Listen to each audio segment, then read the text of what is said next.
Salam kasih para murid STH yang dikasihi Tuhan. Kembali kita bertemu lagi untuk belajar mengenai kebenaran biblical manhood and womanhood. Identitas yang baik dan indah yang Tuhan berikan kepada kita sebagai gambar dan rupanya. Dengan pertolongan Roh Kudus, kita akan terus merenungkan bagaimana memahami identitas, tubuh, relasi, dan panggilanmu sebagai laki-laki dan perempuan. Bukan dari perspektif dunia, tapi dari perspektif Tuhan yang menciptakanmu. Dan bagaimana di masa ini kamu dengan sukacita dan teguh menghidupinya di zaman penyelewengan gender dan seksualitas. Selama 1 tahun ajaran ini, kita akan bersama-sama melihat satu jalinan cerita yang baik dari Tuhan di dalam seksualitasmu. Kamu belajar bahwa kamu itu in the world, but not of the world. Bahwa di dunia yang memang sudah mengagungkan alone together ini, kita ini sebenarnya living in a disconnected world. Dan hari ini secara khusus kita akan mendalami mengenai bagaimana dunia ini juga living in an over-sexualized world. Dan kemudian kita akan menutup di akhir tahun ajaran untuk melihat bahwa Tuhan memberikan kita satu panggilan yang layak, something to die for. Sebelumnya kita sudah memahami the illusion of connection. Kita hidup di dunia yang terasa selalu terhubung, terasa selalu online, tapi sebenarnya banyak orang merasa sendirian. Saat ini mari kita belajar memahami kenyataan bahwa selain dari kita hidup di dunia yang the illusion of connection, kita juga hidup di dunia yang over-sexualized world. Kita living in an over-sexualized world. Mari dengan rendah hati kita bersama-sama akan melihat bagaimana culture of hypersexualization itu. Lalu Tuhan tetap memiliki panggilan yang teguh. Tuhan memiliki design for sexuality. Oleh karena itu, maka kamu dan saya diteguhkan untuk guarding our hearts and mind. Di tengah-tengah kita living in an over-sexualized world ini. Apa yang terjadi di dalam dunia yang over-sexualized ini? Dulu pornografi dicari, sekarang pornografi mencari kita. Kita hidup di dunia di mana seks bukan lagi hal privat, tetapi komoditas. Bukan lagi anugerah, tetapi alat jualan. Bukan lagi kudus, tetapi konsumsi. Inilah dunia yang Alkitab sebut sebagai dunia yang diserahkan kepada keinginan mereka. Secara sangat tegas dan khusus, Paulus sudah menyorot hal ini. Ini tertulis di dalam Roma pasal 1 ayat 24-27. Buka Alkitabmu, kita membaca dan merenungkannya bersama. Roma 1 24-27. Karena itu Allah menyerahkan mereka kepada keinginan hati mereka akan kecemaran, sehingga mereka saling mencemarkan tubuh mereka, sebab mereka menggantikan kebenaran Allah dengan dusta, dan memuja dan menyembah makhluk dengan melupakan penciptanya yang harus dipuji selama-lamanya. Amin. Karena itu Allah menyerahkan mereka kepada hawa nafsu yang memalukan, sebab istri-istri mereka menggantikan persetubuhan yang wajar dengan yang tak wajar. Demikian juga suami-suami meninggalkan persetubuhan yang wajar dengan istri mereka dan menyala-nyala dalam birahi mereka seorang terhadap yang lain, sehingga mereka melakukan kemesuman laki-laki dengan laki-laki. Dan karena itu mereka menerima dalam diri mereka balasan yang setimpal untuk kesesatan mereka. Sebelum kita melangkah lebih jauh dalam pembahasan firman Tuhan, mari kita merendahkan hati memohon hikmat Tuhan. Mari berdoa. Tuhan, terima kasih Engkau terus menjaga kami di dunia yang berdosa. Engkau bukan saja menasehati kami, tetapi Engkau sungguh-sungguh memberikan dirimu untuk menggantikan seluruh kutuk dari dosa kami. Terima kasih. Terima kasih untuk suaramu yang terus bergema sepanjang zaman, memberitakan kebenaranmu yang dinyatakan melalui kitab suci, melalui Alkitab, dan melalui pemberitaan firman Tuhan di mana-mana. Tuhan tolong kami untuk mau mendengar. Tuhan tolong kami untuk mau tunduk. Tuhan tolong kami untuk mau berserah. Di dalam nama Tuhan Yesus Kristus kami berdoa. Amin. Anak muda yang dikasihi Tuhan, Roma pasal 1 ayat 24 sampai 27 ini mengungkapkan ada sebuah progresi. Manusia menolak Allah dan Allah menyerahkan mereka yang menolak Dia ini kepada hawa nafsu. Tubuh dipakai bukan lagi sesuai tujuan pencipta. Ada satu kebenaran yang sangat penting untuk engkau dan saya pahami, bahwa ketika Allah dikeluarkan dari pusat hidup, maka seksualitas akan menjadi pusat identitas yang kemudian diterjemahkan dengan cara yang salah. Inilah penyelewengan di masa ini. Ketika Allah dikeluarkan dari pusat hidup, maka seksualitas menjadi pusat hidup yang diterjemahkan dan dihidupi dengan cara yang salah. Budaya sekarang berkata, express yourself sesuka-sukamu. Your body, your rules. And sex defines who you are. Maksudnya, eksplorasilah seksualitasmu sesuai yang kamu mau tanpa batasan. Tetapi Alkitab mengajarkan kebenaran bahwa seks bukan identitas utama yang boleh kamu terjemahkan sesuai kehendak hatimu.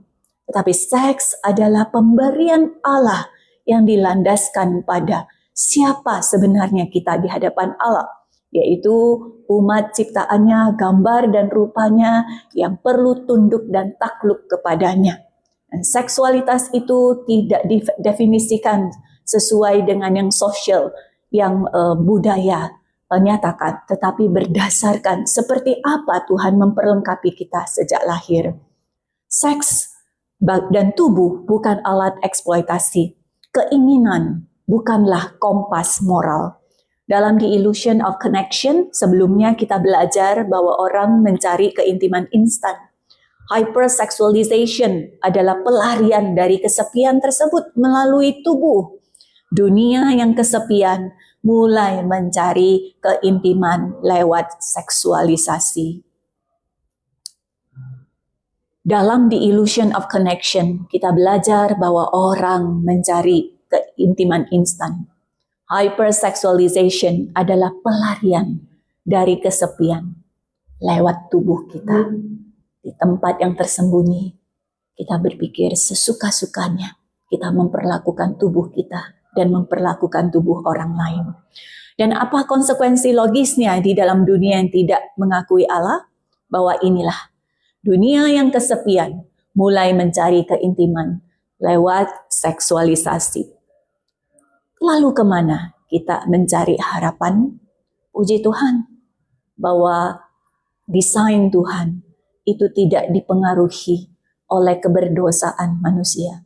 Tuhan yang setia terus-menerus menyatakan desainnya yang mulia pada kita.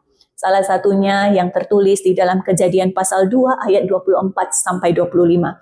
Sebab itu seorang laki-laki akan meninggalkan ayahnya dan ibunya dan bersatu dengan istrinya, sehingga keduanya menjadi satu daging. Mereka keduanya telanjang, manusia dan istrinya itu, tetapi mereka tidak merasa malu. Apa yang dinyatakan oleh firman Tuhan ini? Bahwa ingat, seks itu Tuhan anugerahkan, seks itu lahir, seks diciptakan sebelum dosa masuk ke dalam dunia. Dan seks itu diciptakan Allah untuk tujuan yang mulia. Dan Tuhan meletakkannya di dalam konteks pernikahan. Inilah batasannya. Di dalam konteks pernikahan. Inilah ruang untuk menikmati seks itu. Di antara dua orang, pria dan wanita yang mau mencintai Tuhan. Yang menyatakan cinta Tuhan itu pada mencintai satu sama lain. Itulah rumah yang indah bagi seks yang dinyatakan. Tanpa rasa malu karena kudus dan aman. Jadi seks bukan ide manusia, seks adalah ide Allah. Seks itu di dalam satu ruang pernikahan yang kudus antara dua orang yang mau belajar mencintai Tuhan dan menyatakan cinta kepada satu sama lain. Pria mengasihi pasangannya seperti Kristus mengasihinya. Wanita tunduk kepada suaminya, mengasihi suaminya seperti jemaat kepada Kristus. Demikian indahnya saling belajar mengasihi bersama. Tapi ketika seks dilakukan di luar pernikahan kudus, seks dilakukan di luar dua orang yang mau mengasihi Tuhan, yang hanya menggunakannya untuk eksploitasi, maka di sanalah kekacauan terjadi. Jadi seks bukan ide manusia, seks adalah ide Allah. Prinsip penting, seks itu baik, indah, kuat, tetapi hanya aman di dalam batas yang Allah tetapkan.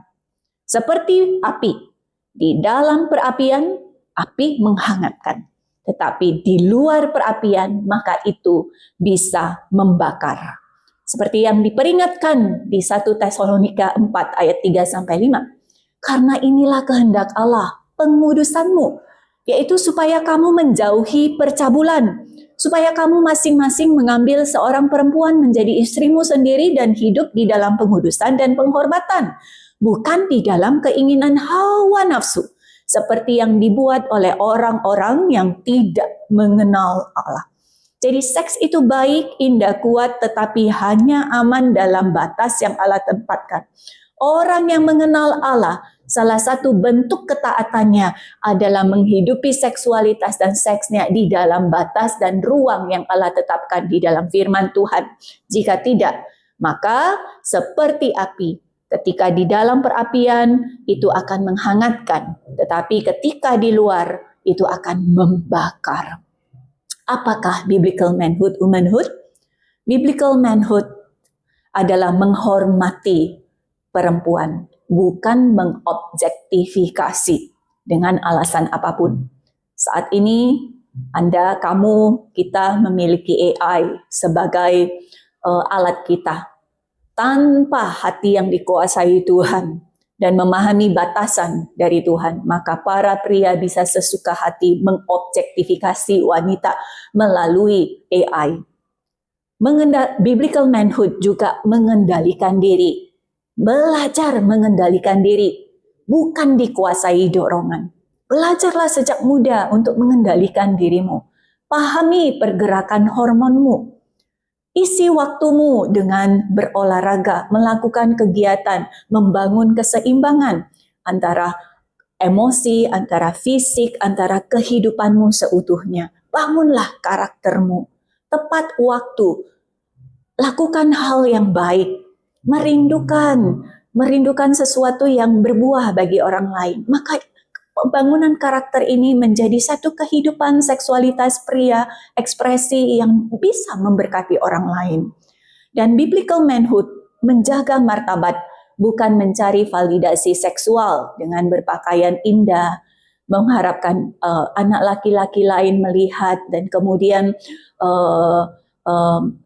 kedekatan mereka dijadikan sebagai validasi diri. No. Isi waktu untuk mengembangkan diri. Dan jangan jadikan perhatian pria sebagai validasi keberhargaanmu. Tahu nilai diri bukan dari perhatian lawan jenis, tetapi dari apa yang memang Tuhan sudah berikan padamu. Dari tuntunan Tuhan di dalam hidupmu. Dari hal-hal berharga yang sudah Tuhan berikan di dalam dirimu. Baik 1 talenta ataupun 5 talenta. Bukan perkara 1 atau 5. Tapi perkara bahwa Tuhan memberi, Tuhan beranugerah. Fokuskan hidupmu ke sana. Jadi, seks bukan pusat hidupmu. Seks bukan pusat hidupmu. Kristuslah pusatnya. Seks bukan pusat hidupmu. Kristuslah pusatnya. Maka berjuanglah, guarding your hearts and minds. Guarding our hearts and minds bukan tentang niat saja. Paulus di Efesus 6 mengingatkan kita untuk mengenakan seluruh perlengkapan senjata Allah. Di Efesus 6 dituliskan demikian. Akhirnya hendaklah kamu kuat di dalam Tuhan, di dalam kekuatan kuasanya. Kenakanlah seluruh perlengkapan senjata Allah supaya kamu dapat bertahan melawan tipu muslihat iblis. Karena perjuangan kita bukanlah melawan darah dan daging, tetapi melawan pemerintah-pemerintah, melawan penguasa-penguasa, melawan penghulu-penghulu dunia yang gelap ini, melawan roh-roh jahat di udara.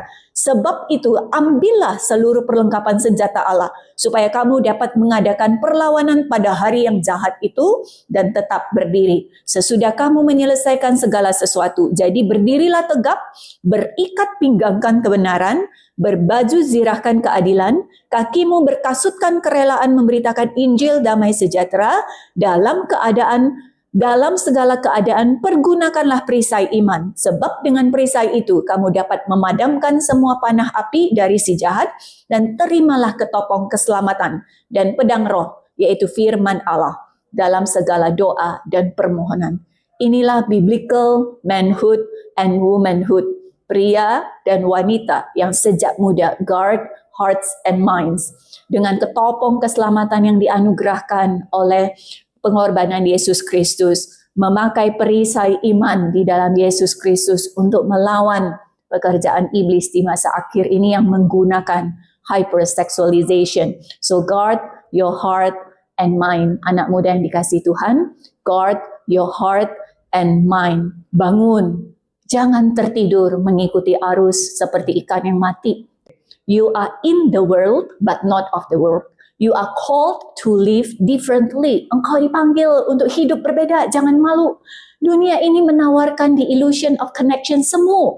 Tapi Kristus hadir secara nyata untukmu, sehingga engkau bisa berjuang untuk be present. Bukan kabur, tetapi hadir.